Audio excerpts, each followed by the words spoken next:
আসসালামু আলাইকুম, welcome to my channel yummy food creation. আমি আজকে আপনাদের সাথে দারুণ মজার স্ট্রবেরি আইসক্রিমের রেসিপি শেয়ার করব। এই আইসক্রিমটা তৈরি করা যেমন সহজ আর খেতেও কিন্তু আলহামদুলিল্লাহ অনেক মজার। আর আজকের এই আইসক্রিম আমি আপনাদেরকে ইলেকট্রিক বিটার ছাড়া হ্যান্ড উইক্স দিয়ে তৈরি করে দেখাবো।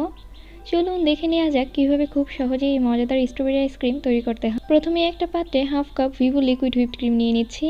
আর আপনাদের কাছে যে হুইপড ক্রিমটা থাকবে আপনারা সেই ক্রিমটাই ব্যবহার করতে পারেন, কোনো সমস্যা নেই।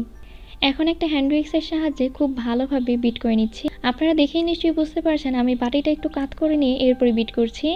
এতে করে খুব দ্রুত এই ক্রিমটা ফর্মে পরিণত হবে। কেক তৈরিতে আমরা ঠিক যেমন ফর্ম করি এক্ষেত্রে কিন্তু ঠিক ততটা ফর্ম করতে হবে না। আমি আপনাদেরকে দেখিয়ে দেবো আইসক্রিমের জন্য ঠিক কতটা বিট করতে হবে। প্রায় 4 মিনিটের মতো বিট করে নিয়েছি। দেখতেই পারছেন এই ক্রিমটা কিন্তু এখনও সফট রয়েছে।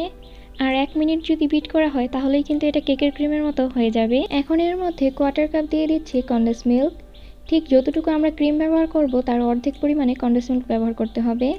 আমি হাফ কাপ পরিমাণ ক্রিম ব্যবহার করেছি, এই জন্য 1/4 কাপ কনডেন্স মিল্ক দিয়ে দিচ্ছি। এখন এই কনডেন্স মিল্ক খুব ভালোভাবে ক্রিমের সাথে মিক্স করে নিচ্ছি। এখন এর মধ্যে 2 টেবিল চামচ বা 1/8 কাপ দিয়ে দিচ্ছি স্ট্রবেরি পাই ফিলিং। 1 টেবিল চামচ দিয়ে দিচ্ছি স্ট্রবেরি সিরাপ।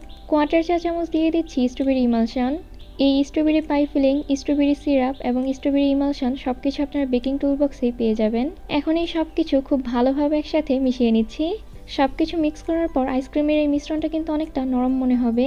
এতে ভয় পাওয়ার কিছু নেই, একটু বিট করে নিলেই কিন্তু আবার এটা ঠিক হয়ে যাবে।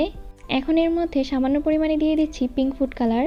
ফুড কালারটা দেওয়ার পর হ্যান্ড উইক্সের সাহায্যে খুব ভালোভাবে একটু বিট করে নিচ্ছি। বিট করে নেওয়া হয়ে গেছে, বিটারটাকে সরিয়ে নিচ্ছি। এখন একটা স্প্যাচুলার সাহায্যে সবকিছু আবারও খুব ভালোভাবে একটু মিশিয়ে নিচ্ছি। মিশিয়ে নেওয়া হয়ে গেলে এখন একটা এয়ারটাইট বক্স আইসক্রিমের এই মিশ্রণটা নিয়ে নিচ্ছি। হালকা ট্যাপ করে নিয়ে সমান করে দিচ্ছি।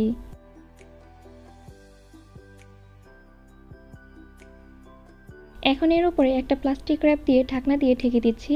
ফ্রিজে ডিপে রেখে দিচ্ছি 8 ঘন্টার জন্য। হুইপড ক্রিম দিয়ে যদি আপনারা এইভাবে আইসক্রিম তৈরি করেন, আইসক্রিমটা কিন্তু 2-3 ঘন্টা পর উল্টে দিতে হবে না। একটানা 8 ঘন্টা পরই ফ্রিজ থেকে বের করে নেবেন। চাইলে আপনারা 8 ঘন্টার বেশি সময় রাখতে পারেন, কিন্তু 8 ঘন্টার কম সময় দিলে এটা কিন্তু ভালোভাবে জমবে না। উপর থেকে প্লাস্টিক র্যাপটা সরিয়ে নিচ্ছি। একটা আইসক্রিম স্ক্রাবারের সাহায্যে আমি আপনাদেরকে দেখিয়ে দিচ্ছি এই আইসক্রিম কতটা পারফেক্ট হয়েছে।